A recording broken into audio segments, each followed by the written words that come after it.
certificates, Cambridge certificates, by participating in the official exams, and they got their certificates from Cambridge.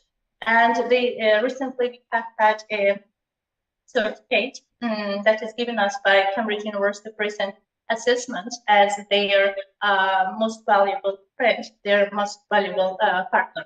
And so this year, in the upcoming years, actually, we are planning to expand our business. We are planning to expand our activities by incorporating, exploring universities. And we think that your university, as due to its being in the top 10 universities among world universities, will be one of the benefits for our course to cooperate with. That is why we really appreciate your advice, really appreciate you for spending time with our course, and it is very valuable for us. And we think that your advice that you are going to give us will play a momentous role in our future achievements. So we have got some students here that they will have some questions, and we'll be very grateful to you for giving us insight of your university, your activities, and your admission programs for international students. Thanks a lot.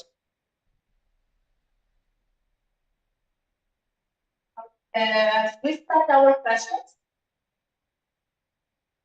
I think that what we'll do now is we're going to have Dr. Lacoss do her presentation. She has about a 20-minute presentation that should help with any questions, and then we'll open it up to questions from the students. Okay, all right. Sounds great. I'm going to go ahead and share my screen. It'll take a moment and you'll get to see my beautiful son for a minute as I share to get everything started. Hang on. My PowerPoint is not presenting correctly. So one moment. There we go. So now I'm assuming you can see it. Is this correct? Great. I'm delighted that you can see that. So my name is Jann Lacoss. I'm Associate Director of Admissions at the California Institute of Technology. My previous life was teaching Russian, so I've known of Azerbaijan for a very long time. And now I do college admissions, and it's the best job ever. We're going to talk about Caltech, and then we'll have time to answer as many as possible of your questions afterwards. We'll talk about our community, our academics, life at Caltech, the success of our students. Techer is what we call our students. And then how to apply to Caltech. To fully understand the Institute, you have to understand who we are as a community.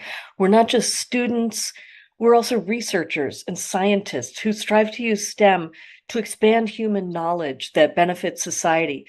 And that begins with our mission. And as I'll give a slide on our mission and tell you the high points of that in a moment. As a tight-knit and collaborative community, you'll learn here that you need to rely on each other to truly succeed at Caltech. So the main point of our mission is to expand human knowledge and benefit society through research integrated with education. That means that we want all of our students to be able to do research, because that is first and foremost what we do. We're located in Southern California, so we're on the west coast of the US, in Pasadena, which is near Los Angeles.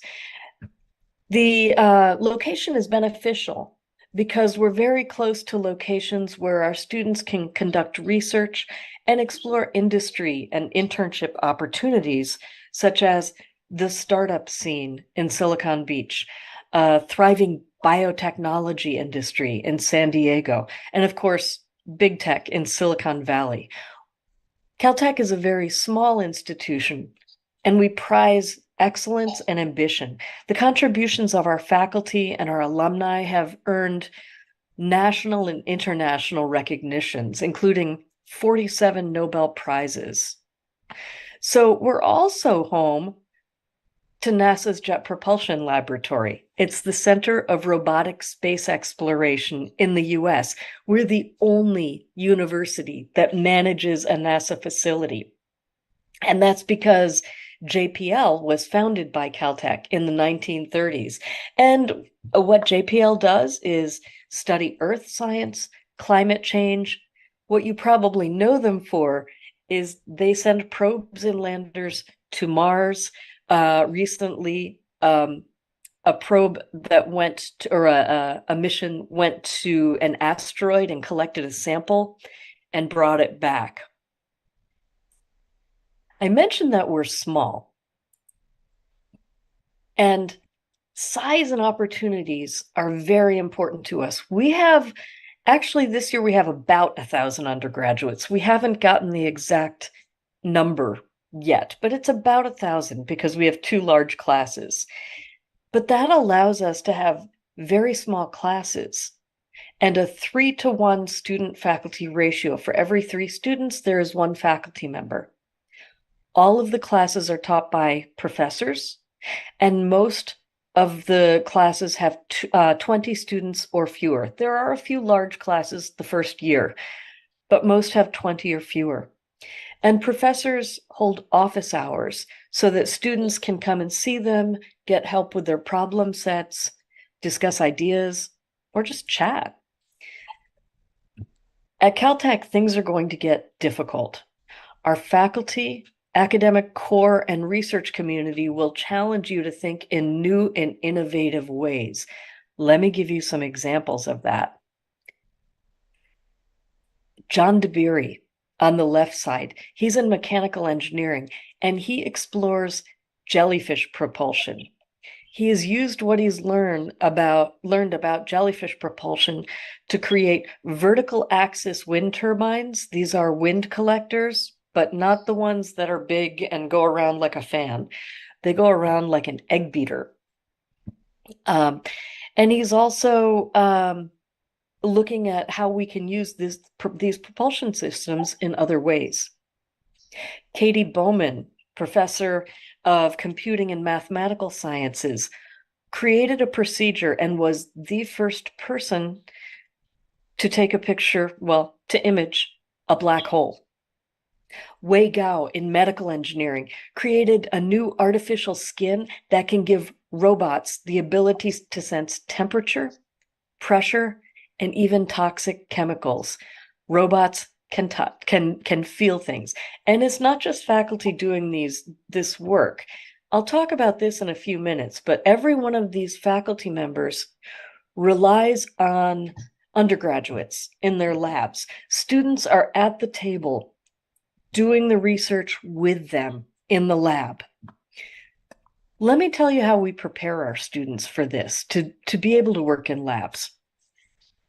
Science, technology, engineering, and math fields are inherently interdisciplinary. Students who major in biology or computer science learn very quickly that math and physics lay the foundation for all of their fields. So they need to have a breadth and depth of knowledge to give them the tools to think differently about how they approach problems and solve them. So everybody starts with our core curriculum. And the core curriculum, as you can see, starts with math right in the middle. And all of our students in their first year will take math, physics, biology, and chemistry. They will also take scientific writing. In the green boxes, they'll take a menu course, which is a science course that's a little bit outside their comfort zone. It might be geology or environmental sciences. It's something to help them stretch their brain, stretch their intellect. They have to take lab classes. I love that they take physical education courses because we know you're keeping your mind fit. We want you to keep your body fit as well. And then they have to take humanities and social sciences. These are English classes, literature classes, history, economics, things like that. And they end up taking 12 of those during their time at Caltech. Our terms are 10 weeks. So during the academic year, there are 3 10-week academic terms. So when you're at Caltech, we want you there for a total of 12 academic terms or 4 years. Now, you take most of these classes on the screen during your first year. And at the end of the first year, you select a major. And these are our majors. We call them options. We're scientists. We like jargon. First year students get academic advisors, and they support them as they start their journeys. But as soon as the end of the first year arrives, they declare a major and they get an option advisor once they select that major. And then they start taking the major specific courses in the second year. And students get to explore a lot, as you saw in the first year, but they also talk to other students, they talk to faculty, and they take other classes that will help them figure out what they want to major in. So when you apply to Caltech, we ask you, if you had to decide a major right now, what would it be? And how do you know? But when you start at Caltech, everyone is undeclared. Nobody has a major. You have until the end of the first year to decide. Now, I mentioned before that with the professors, that students do research alongside professors. From the first day on campus, our approach to learning focuses on the potential of every student, and we build on that to bring students to the point of research. So one way that students get involved is the Summer Undergraduate Research Fellowship Program. Let me change slides so you can see a little bit more about that. This is where students find a research opportunity. You have to talk to professors to do this. You have to go out and find them. They're not going to be handed to you, but you go and talk to professors and you figure out where you'd like to work for the summer. And for a Summer Undergraduate Research Fellowship, or SURF, you would work with that professor to create a project that you could reasonably complete in 10 weeks during the summer. Once that's approved, you go and do 10 weeks of research at Caltech in a lab that you chose. You live on campus, you eat on campus, and you get a stipend of $7,100 for your work. That helps pay for living on campus and eating on campus, but there's still money left over as well. And there's still time to go visit home if you want, because after the SURF ends, there's still 4 weeks left before the summer ends. So you have plenty of time for everything. Let's move on to student life. Most of our students live on campus. The vast majority live on campus. First year students live in the residence halls alongside sophomores, juniors, and seniors, or second, third, and fourth year students. These residential communities build academic and social support networks. The vast majority of undergraduates live on campus, and each student has at least one community to call home, because when you're living in one of our residence halls, you know everybody there. Remember, we have only about 1,000 undergraduates, so people get to know each other pretty well.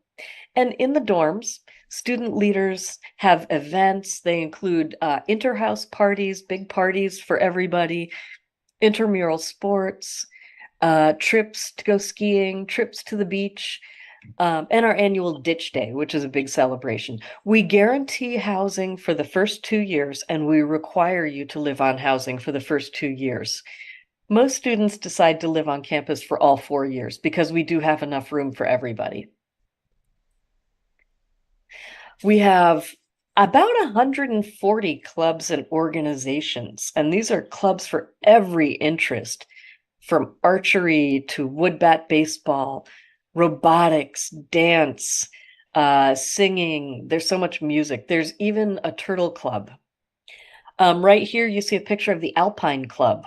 So they like to go mountain climbing.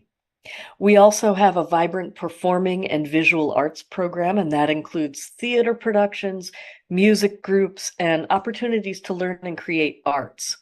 And we also have sports. We're a Division III school. That means we don't have any sports scholarships, but we have 16 teams, and 25% of techers are student athletes.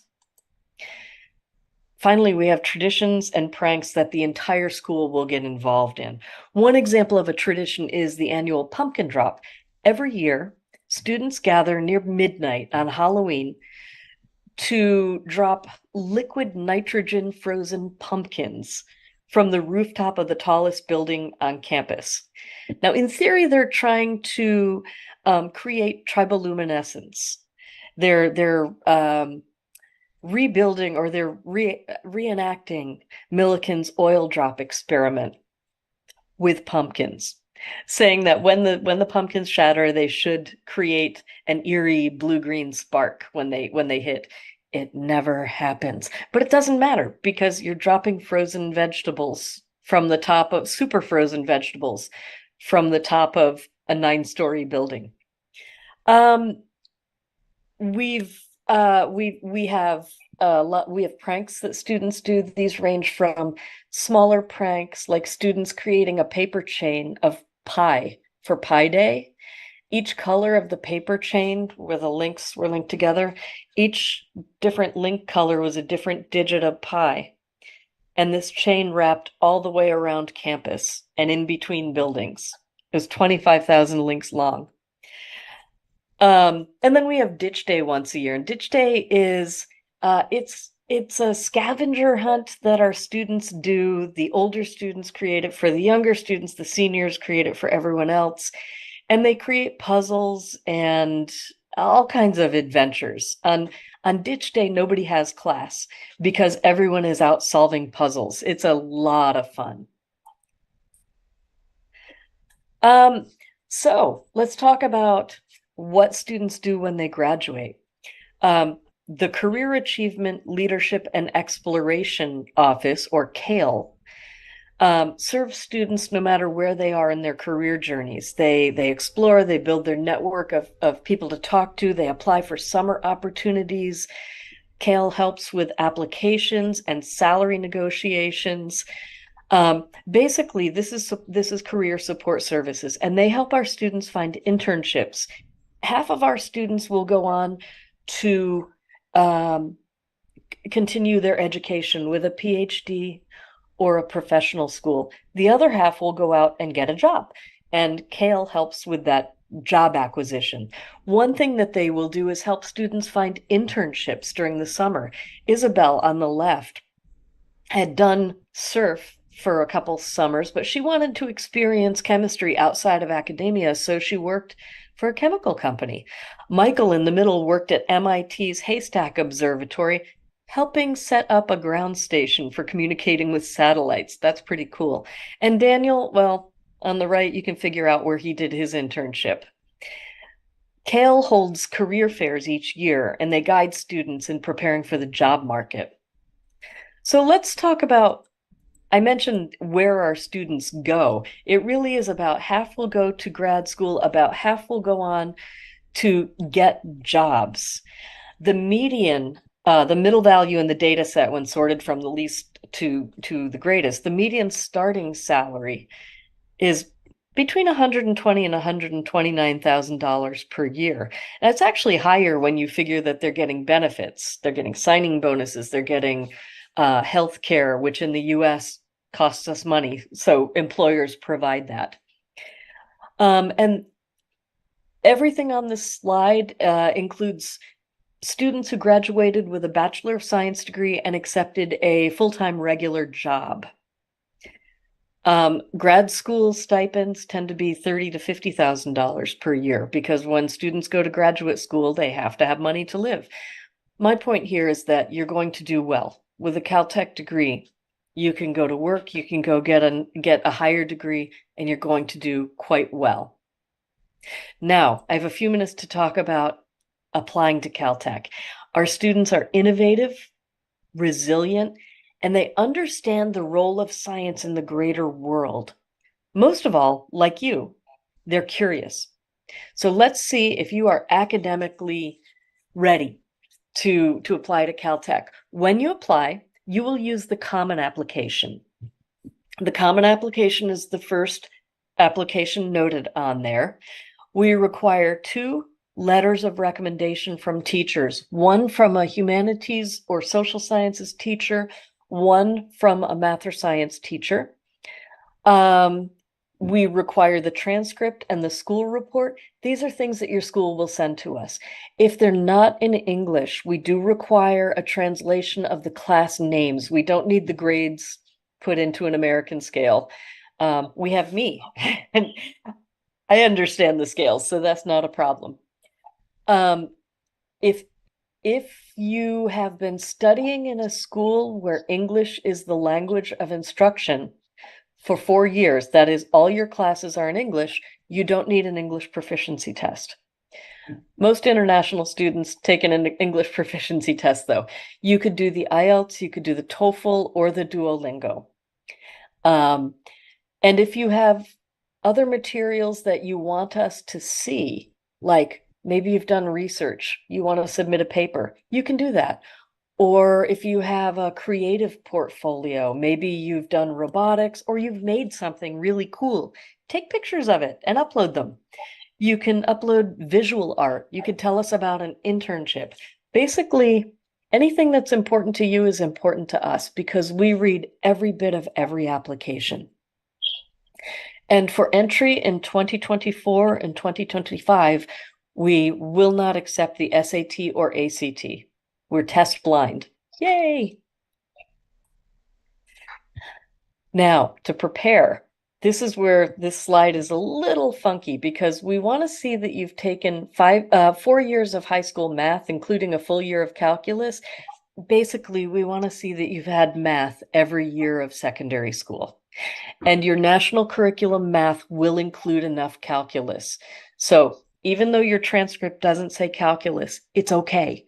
Again, I know, and I will explain to our committee that your math has enough calculus. We want to see a year of physics, a year of chemistry. We recommend a year of biology. All of this you already have because it's included in your curriculum. We want to see that you've taken English and that you've had some social sciences classes. Again, it's all in your curriculum. Now, on the right side of the slide, there's information about if you were not able to take calculus, chemistry, or physics. If that is true for any of you, please talk to your advisors and have them contact me. Because if you're taking national curriculum or you're taking British curriculum, you've had all this. So we can talk about it. I don't think you're going to need to take that alternate pathway. Application deadlines. Caltech has what's called restrictive early action. That means if you decide to apply to Caltech early with the November 1st deadline, you may not apply to any other private colleges in the US. You can still apply to schools outside the US. You can apply to public colleges and universities in the US, but no privates. So if you're deciding between Caltech and Harvard and MIT, you can't apply to all of them. You would have to choose us. We make most of our offers of admission through regular decision using the January 3rd deadline. So it's absolutely fine to apply regular decision. The deadlines are for all materials. And we will let you know our decision according to what's on the slide. If you're admitted to Caltech, you are not required to attend here. You have until May 1st to make your decision to tell us, yes, I want to go to Caltech, or no, I don't want to go to Caltech. Until May 1st. And if you have any questions, once you're admitted to Caltech, you have any questions, you talk to me and I will help you. Now, Caltech is expensive, crazy expensive. It's $87,000 a year, which is insane. But we have financial aid, and we have financial aid for international students. So as an international student, I encourage you to apply for financial aid. You must apply for it when you apply for admission. If you don't apply for it when you apply for admission, you won't be getting it. So when you apply for admission, you check off the box saying, yes, I want to apply for financial aid. Applying for financial aid will not affect your chances of admission. We meet 100% of demonstrated financial need. The important part for you to know is when you get your financial aid offer, there will be 3 components. There will be gift aid. Gift aid for any American school means it's money you don't have to pay back. It's scholarships. So that's free money. It's just based on what you need. There will be work study, and that means you have a job on campus for maybe 6 or 8 hours per week. And most Caltech students do research in labs for their work study. So they're doing what they want to do anyway. And then the student loan portion, we cap the student loans. We don't want you leaving with a lot of loan indebtedness. You see on the screen that the average indebtedness for the class of 2022 was $17,000 US. Sounds like a lot of money until you realize how much you make as a member of the class of 2022. All right, that's a lot of stuff. Now, I know you will have questions. All of the contact information your advisors have, so they will be able to, they'll be able to give that to you, share that with you. You can use the ug@caltech.edu, or you can write directly to me, and my email is the one that they have, and it's absolutely fine to ask me any question you'd like. Let me go ahead and stop sharing the screen and end the show. And let's get to questions.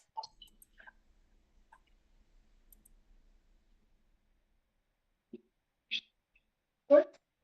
Yes. All right. Thanks, Jann, Lacoss, for your great information and providing us insight into every detail of your university. And I want to questions one by one. They will address their questions to you.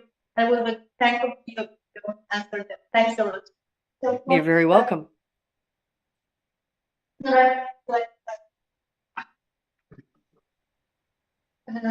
First of all, I want to agree with Lacoss. I'm really grateful to have a talk with you, and I'm very grateful to our course for making us this kind of opportunity.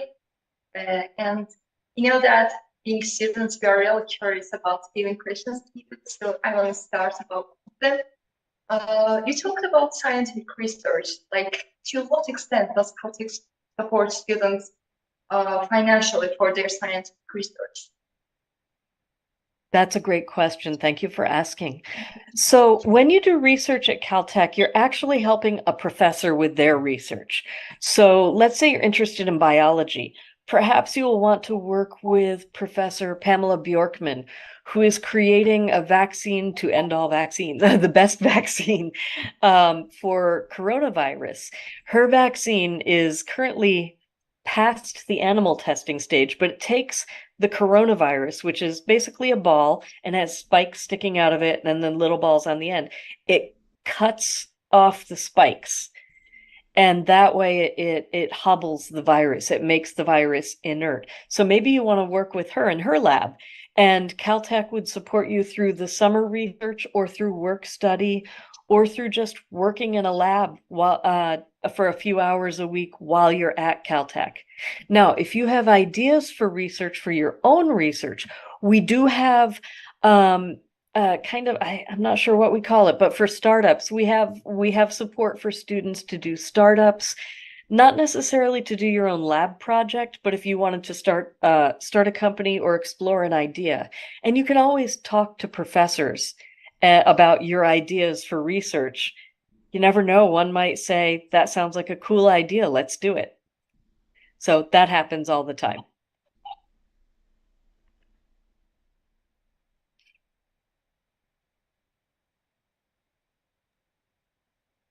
First, hello, nice to meet you. The question that I would like to ask you about is about the assessments. How assessments are conducted in Caltech? Thank you for asking. You mean like testing for each class? That's a great question as well. Are you sure this isn't a native English speaker class? You all are really good. So each class is different.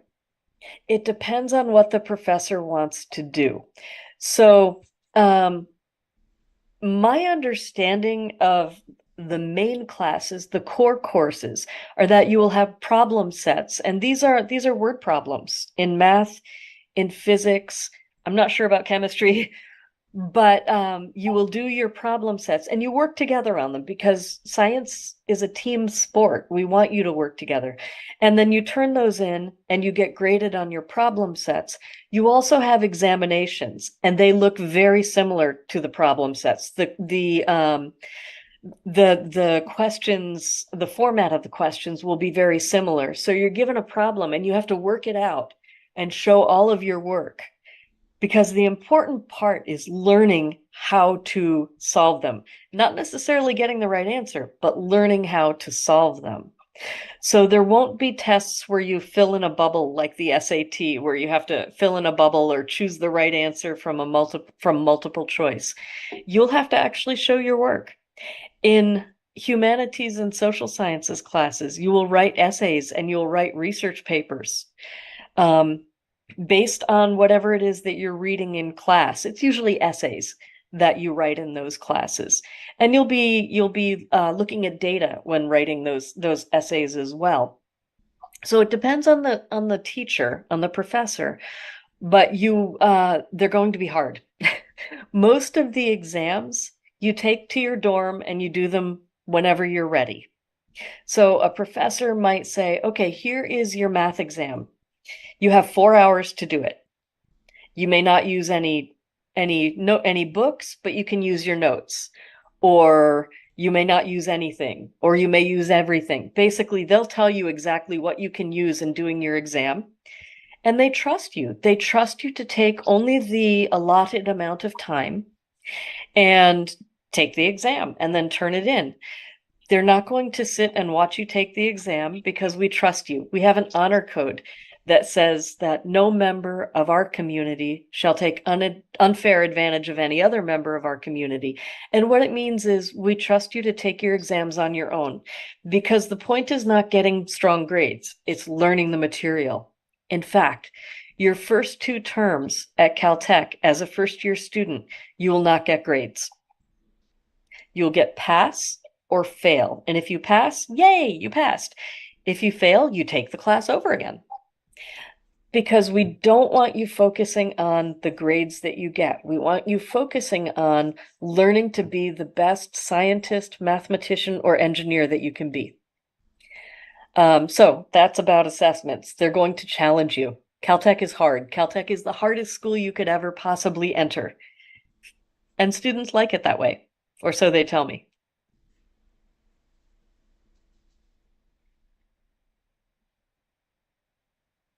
So, first of all, hello. My name is Ayman, and it's really nice to meet you.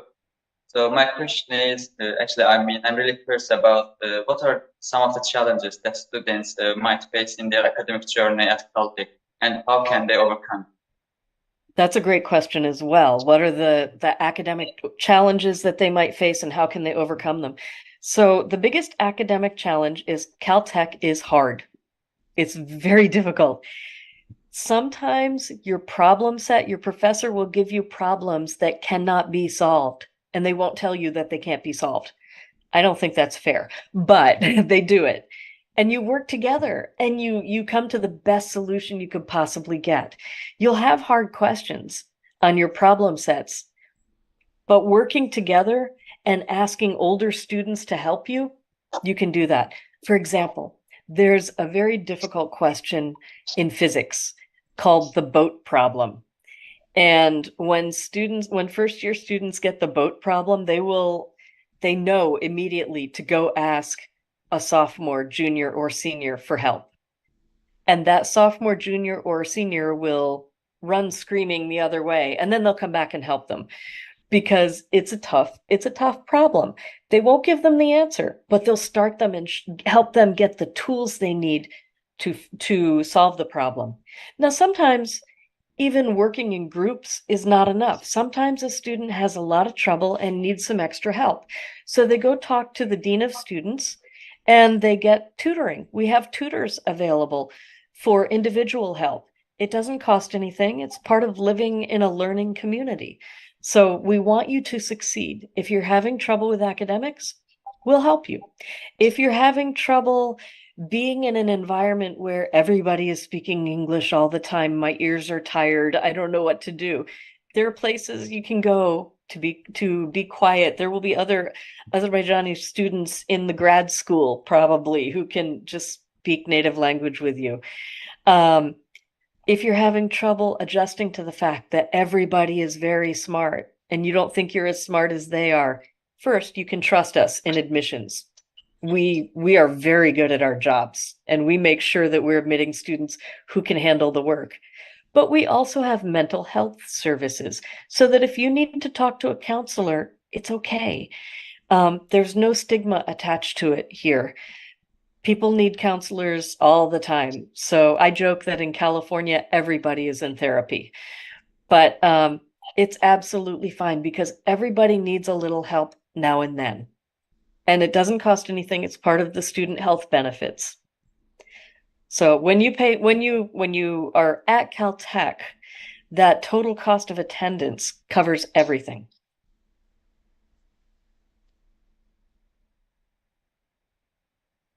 Hello, we are and I'm so excited to talk to you. Oh, hang My on. I can't hear the question. Can you step a little closer, please? I said I'm so excited to talk to you and other students. I want to get information about what's the most popular and excited, exciting course that is held at Caltech. Okay. The most popular major is computer science because everybody wants to do computer science. And when we admit you to Caltech, we don't admit you to the major. We admit you to the institute because you should be able to explore a little bit and figure out what you want to major in. But a lot of people want to do computer science. I can tell you that if you take a few classes and then major in whatever you want, you'll be fine. What it means is in computer science, you have bigger classes. You might not have 20 students, you might have 30 students in your class. It's still a small class.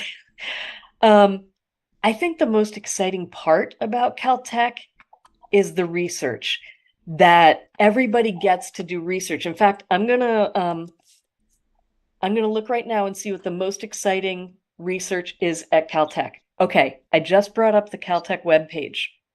There's a new way to erase quantum computing errors. I don't even know how you make a quantum computing error, but we figured out how to fix it. Physicists have found evidence for magnetically bound excitons.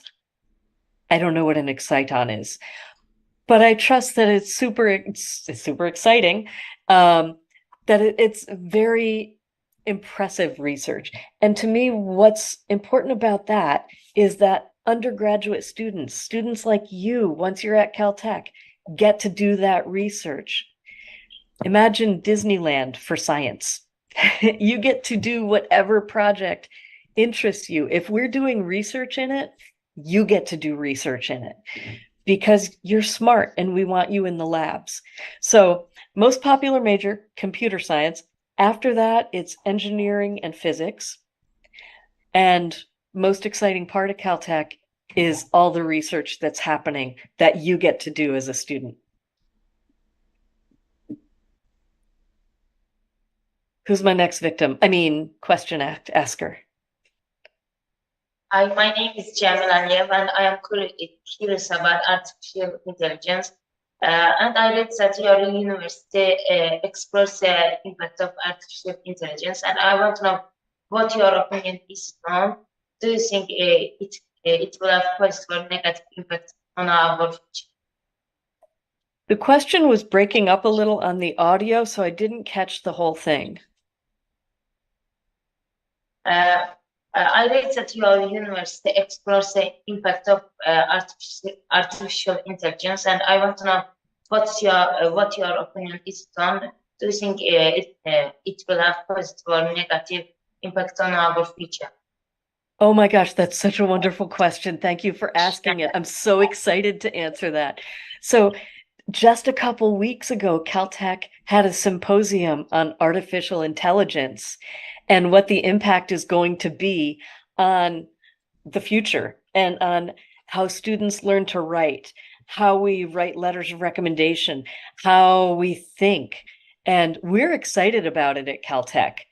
I know a lot of teachers in high schools and some universities are saying, oh no, our students are going to use that. They'll never be able to write. And that's speaking about generative AI, GPT. We don't think that. We think it's a great tool because when you're learning to write, it can help you teach you the proper way to say something. One issue as a foreign language teacher I see is that when you're writing a paper for a class, you might know how to say it in your head, but it doesn't sound like a native speaker would put it, but AI will help you do that. And I think that sounds just amazing. It's going to bridge communication gaps. AI is so important to us in admissions that on the application, we have a question about it. I'm going to bring the question up so I can look at it. If I can find my Chrome again. I'm going to find this question and tell you exactly what it says. Supplemental application essays and ethical guidelines for AI. We have ethical guidelines for use of AI on the application. And we're going to ask you if you used it in any way, if you used AI in writing your application, not because it's not okay to, but because we want to know how students are using it. As an admissions officer, I will not see the answer to this question on your application, but we think it's fascinating and we want to track how students are using it. I personally think it has a lot of value and a lot of potential for sharing science, and for sharing science, especially with people who don't understand science, and possibly maybe in 10 years for coming up with new ideas. I don't think we're there yet.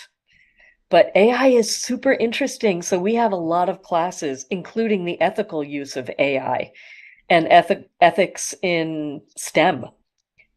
I assume you want to study AI, and you can do that at Caltech. Thanks for that question. As we discussed earlier, Dr. Lacoss only has about 10 more minutes. So I think we have time for one more question and anything closing. Hello. Firstly, I would like to make sure you can hear me clearly. Never mind. Firstly, I'm also grateful that I have a chance to talk such high on the state of Caltech. And actually, you covered pretty much everything on the presentation. But the question is about the internship and career services. A few more exact. I'd like to ask if there are any close partnerships or let's say comparative varsity companies. Like to give example, I studied at Lacoss High Early School. My university has really close partnership with BP, and also you can take jobs in that company. Yeah, the question is namely which companies are let's say Caltech have a partnership. So as I understand, the question is about partnerships that we have with companies and how do students benefit from those partnerships? Yeah. Fantastic. I'm gonna look up career.caltech.edu because I want to see what they have. So there aren't specific companies that we have partnerships where we say, hey, come take you agree to take X number of students into your company. We don't do that. However, we have probably 150 to 200 recruiters from different companies who come to Caltech every year to recruit students. Remember, we only have 1,000 students. We also have graduate students, but for undergraduate, we only have 1,000. So and only half of those are going to go get jobs. So we have a lot of opportunities for companies to come. I know students who work at Google, like one works at Waymo, which is Google's arm to create self-driving cars. She came to Caltech and her dream was to make self-driving cars, and now she does. Now she does that. I've known students who have worked at Amazon, at Meta, at startups, in various medical companies. It's a lot of times it's engineers and computer scientists who are going out to get jobs. And so they can go to a lot of different types of companies. It might not be one of the big tech companies that you know of, but you might get a job doing some cool things that you never thought you'd be able to do. Perhaps you'd be a systems engineer at a trucking company, which sounds crazy, but trucks need someone to design their cooling systems, to design a lot of things. Or maybe you will work with, let me see if I can find some examples of internships. Yep, I don't see the companies on there. Let's see if I can find anything on it. I don't see it on their website, and I think it's because they don't want to brag. But our students go to a lot of places. Fermilab,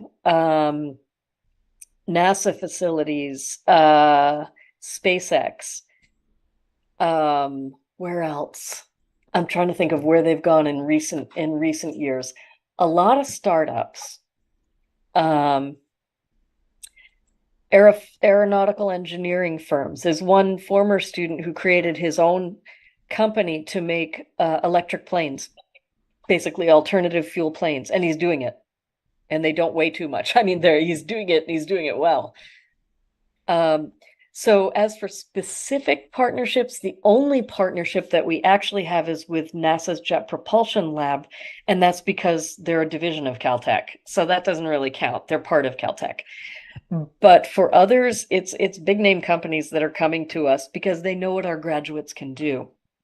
And a lot of times the recruiters that they send are Caltech graduates because they understand Caltech and they know what our students are capable of. For example, one of our alumni is a recruiter for his company. He's an engineer. And he said if he gets interns from one school and then he has interns from Caltech and he puts them both in separate rooms, gives them the same problem, invariably, the other school students will say, we don't have enough information to solve this problem. The Caltech students will say, we don't have enough information to solve this problem. Let's get going. And then they'll talk to each other. They'll figure out what they think the question is asking. They'll order pizza because it's midnight. They'll get a bunch of sodas and order more pizza. And in the morning, they have a solution. That's the difference that Caltech makes. Our students think differently. So companies appreciate that because they know that they're problem solvers. That was a great question. You all have wonderful questions. They're very thoughtful, and I appreciate that. Hello, can you hear me well? Yes. My question is, since you know the technology evolves day by day and becomes a part of our life, and it has an impact on every field, especially on education. And besides it, however, the boundary policies of governments are getting intricated, and getting a visa for students who would like to proceed their education abroad is such a challenging problem.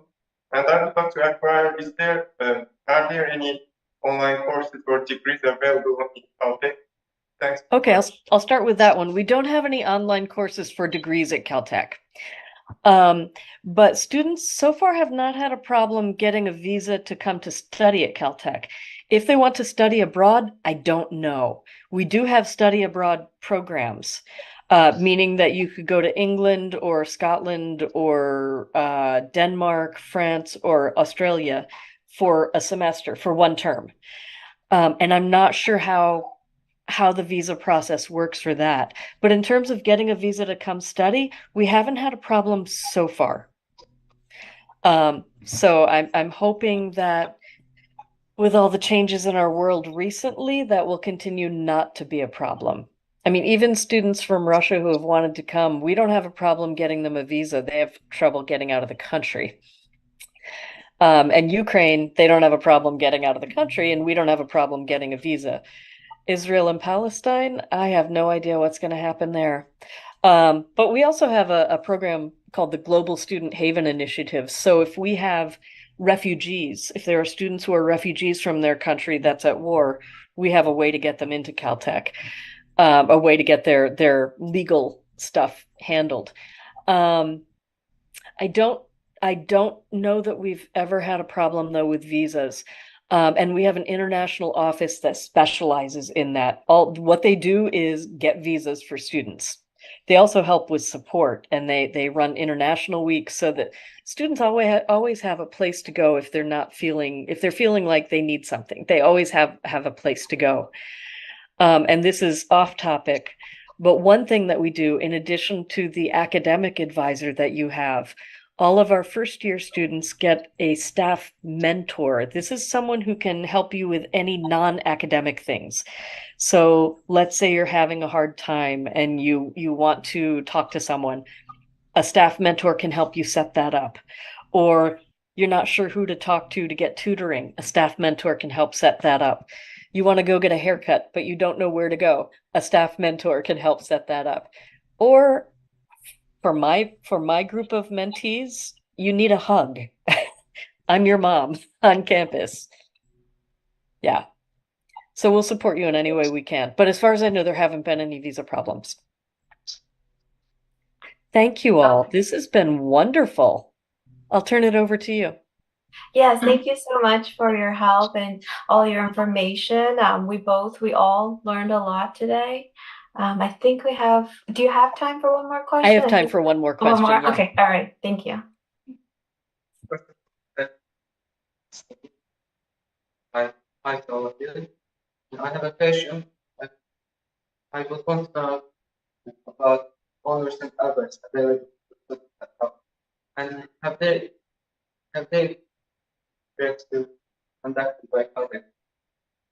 I'm having a hard time hearing the question because it's very choppy. Could you step a little closer to the microphone, please? Can Thank you you. speak about honors and others available to students at Caltech? Honors and Others. awards. Honors and awards available to students at Caltech.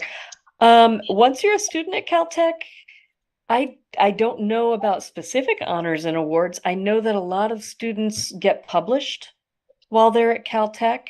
Many of them will get a patent if they're creating something while they're at Caltech.